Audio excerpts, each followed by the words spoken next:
ધોરણ 10ના students board exam નજીક છે અને ચેપ્ટર 4ના એમસીક્યુમાં કંઈ અંટાતું નથી.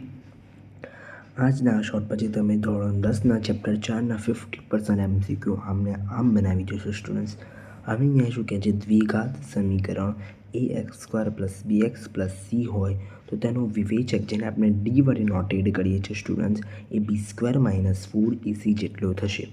આ સ્ટુડન્ટ્સ યાદ કરી લેવાનું છે, d = b² - 4ac.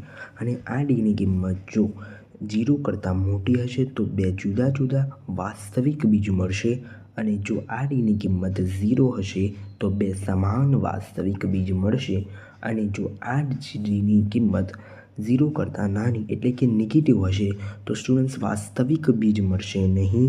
એનો મતલબ એમ નથી કે બીજ નહીં મળે, વાસ્તવિક બીજ નહીં મળે. આના વિશે તમે ધોરણ 11 સાયન્સમાં સારી રીતે અભ્યાસ કરશો.